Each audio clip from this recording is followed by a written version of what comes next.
Okay. Hello everybody, this is Enshohma, and I've decided to begin a series of videos entitled Illustration Commentaries, where I basically take one or two of my illustrations, usually the title cards I do for Brendan Tenold, and do a short video commentary about it.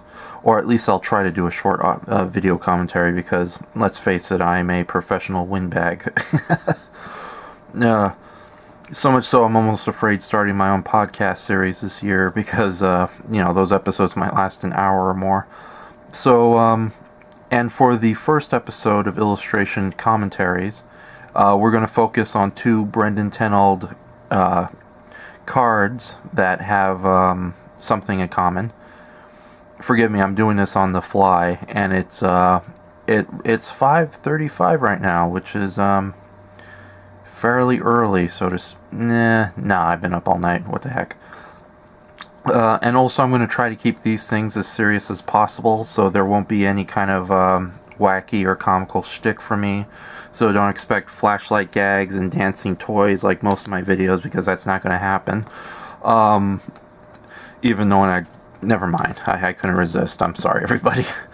I'm eccentric and proud of it. Okay, so the two title cards. This whole folder you see right here is, I've collected all the images that I used for Brendan Tenold's title cards for his review series. And it's all in one folder, as opposed to being mixed with some of my other artwork. It just makes things a lot easier and organization-wise. And today, we're going to look at two title cards with a recurring theme. And that's Bruceploitation.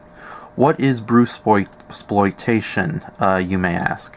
It was a term coined in the 70s after the unfortunate passing of the legendary actor and martial artist Bruce Lee, in which many Hong Kong, Taiwanese, and even a couple of American companies got together and made a whole bunch of films based on Bruce Lee. Often cash-ins, rip-offs, bizarre comedies, the clones of Bruce Lee fights back from the grave, stuff of that nature. And there were so many of these films in the late 70s and throughout the 80s and even the early 90s to some extent that it became a subgenre known as Bruceploitation, exploitation mixed with Bruce Lee. Well, Brendan Tenold has done two films from the Bruceploitation genre. Blah blah blah. And the first one, actually, and I've done two title cards for both with the same recurring theme. And those themes started out with this one.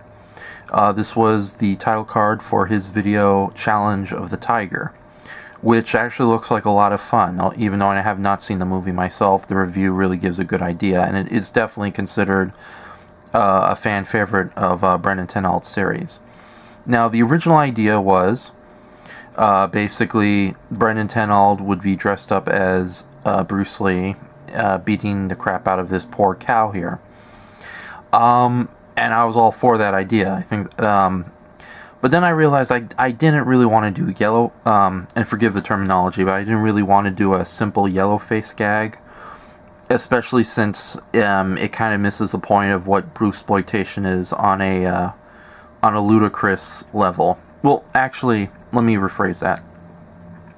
I wanted to do something that was obviously poking fun at the whole Bruceploitation subgenre, but take it to its logical, ludicrous extreme. So instead of having Brendan Tenold simply beating the cow himself while dressed up like Bruce Lee, or Brendan Tenold doing a really terrible impression of Bruce Lee, the aforementioned yellow face, I decided it would be much more humorous and much more outrageously ridiculous and silly if Brendan was wearing a sort of mascot costume of Bruce Lee, and a very obvious one at that. One where his pearly Canadian skin completely clashes with the mascot Bruce Lee darker earth tone, I hate to say it, orange colored skin. Forgive me, everybody. It really sucks to talk about race. Well, not really race, just colors and... Oh, yeah, this audio commentary is going at a good start. I had to take a drink. This is why I suck at improv, ladies and gentlemen. It's like, you know, I'm tempted to bring back the dancing toys, but I'm not going to do that. Or am I? No. So the idea was that he's wearing this very obvious Bruce Lee Super Bowl mascot type costume, almost like some kind of horrible Disney suit where they don't even bother trying to make it look like a real character. His face is coming right out of Bruce Lee's mouth regions. There's a giant zipper right there.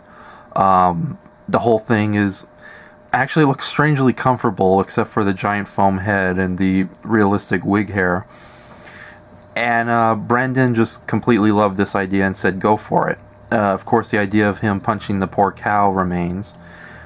And this one came out really well. All on it, much better than I was expecting it would come out.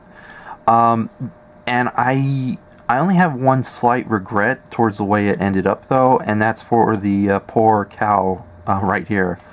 The cow in question, actually it's a bull, a male cow, and I don't know, it's probably just me and my own empathy towards creatures, but I'm kind of sad that I should have just left the title card without the blood and the X in the eyes and just have the poor bull look, you know, like he's just been donkey punched in the face and he looks utterly terrified.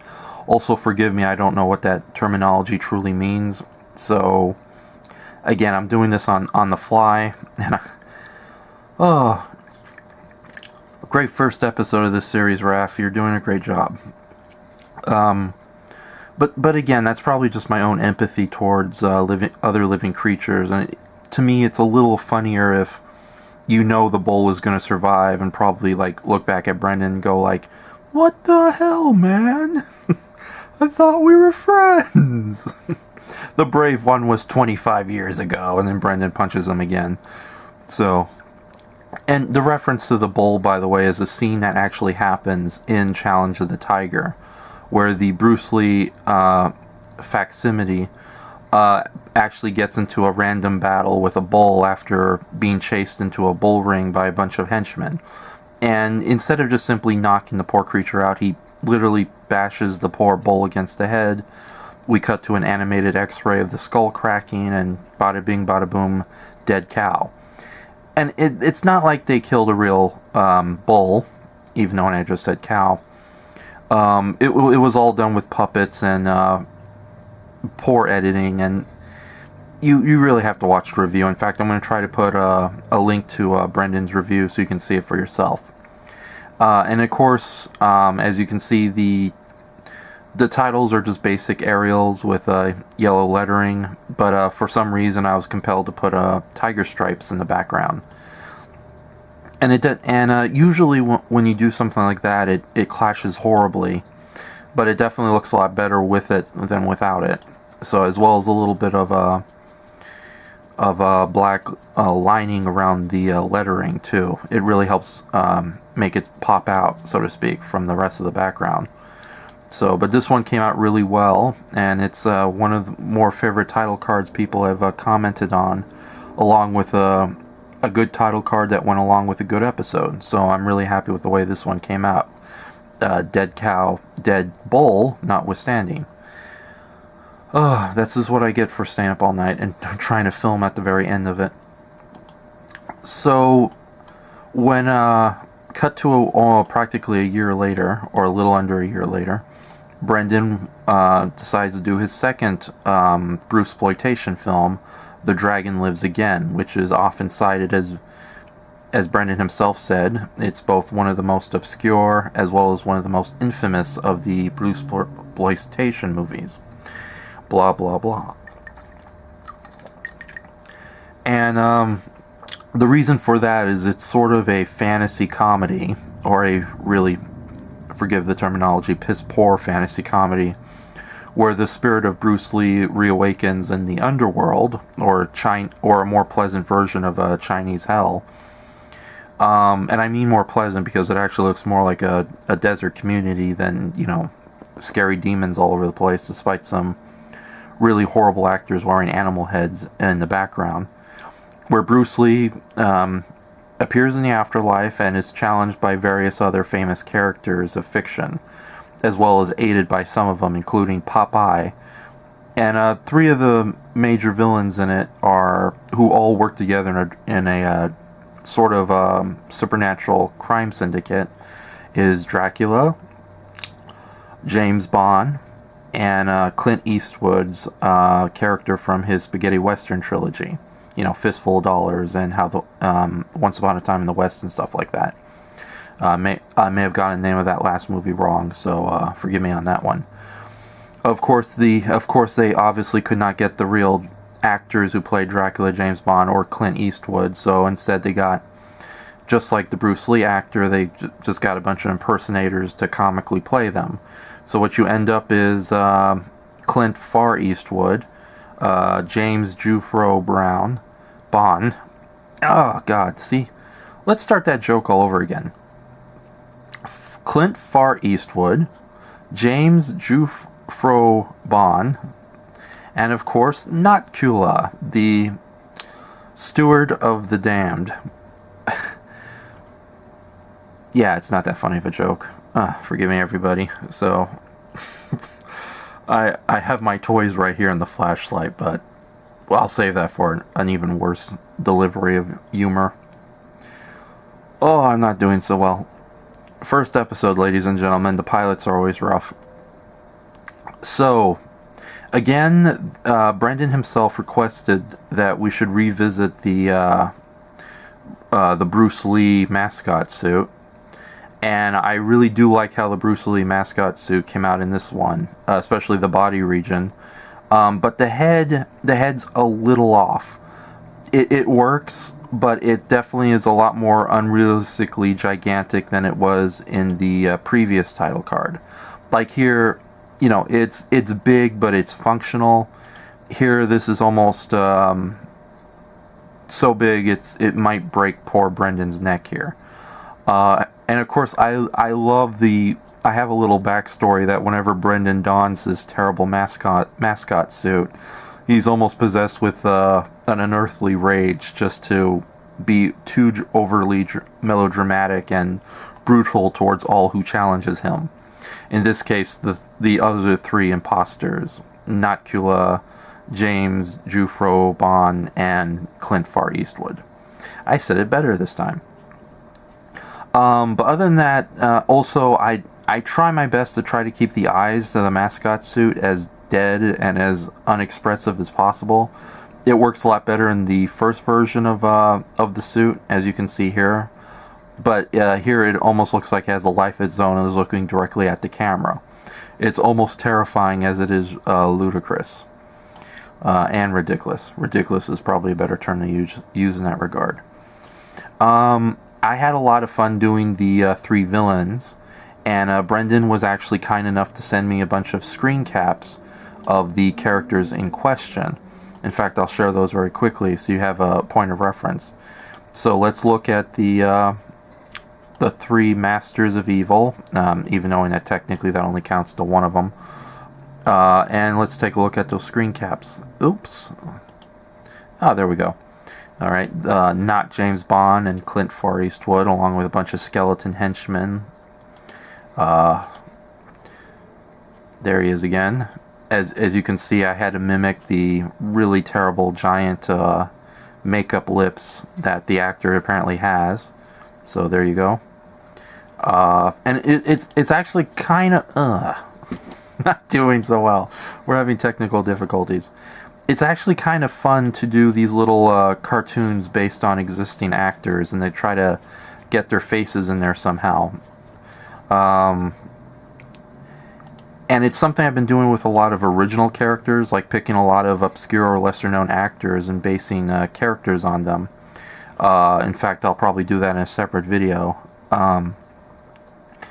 So, and it is, and it's kind of funny too, because I do consider myself a cartoonist, even if I do kind of go for an anime type flair. But as a cartoonist, it's always fun to mimic or try to homage, either or, living people, real people. And this was a lot of fun. And these screen caps that Brendan sent were a big help in doing that. So, and I think that's all of them. As you can see, there's the original screen caps that he sent, and some cleaned up versions that I might post on my blog, along with this very unfortunate video. Thankfully, I'm a better writer than I am a speaker, so the video option is optional compared to the text option. So, trust me, it's going to be a fairly decent blog. I think out of these three, I'm most proud with the way Dracula came out, because I don't know what their thinking was with the Dracula in that movie, but, you know, it's like, you look at that terrible screenshot, and that's the face that comes to mind. It's like, maybe the actor was just overdoing it. You know, it's like, I don't know how the heck Dracula is supposed to be portrayed accurately. I've never really read the original book, despite watching tons of documentaries about the original book. But it's like, it's almost like nobody can do, like, you know, somebody doesn't take the Dracula character seriously when they just kind of camp it up, and not even in a good George Hamilton sort of way. I mean, like, just camp it up. You know, like, they almost make Dracula almost 2 steps away from being a over-dramatic zombie or something. And that's sort of the creature we got here. It's almost like people who do Peter Lorre impressions. I have, outside maybe the guy from Overdrawn at the Memory Bank, and that's not saying much, nobody has done a decent Peter Lorre impression.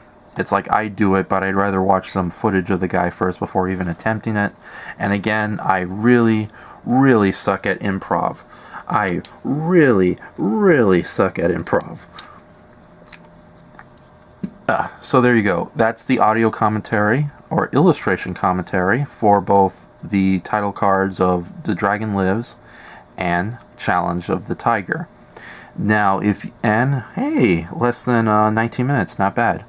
So if you guys enjoyed this, despite how unprofessional it all is, I will be doing more illustration commentaries in the future, mainly focusing on the Brendan Tennell title cards, but I'll also be taking a look at some of my own original creations, as well as some comic art I've been doing, and hopefully 2015 will be a very good year on the creative front, as opposed to 2014, which definitely was not good for anybody.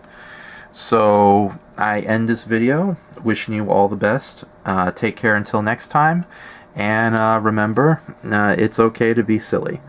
Okay, I'll talk to you guys later. Bye. That was stupid.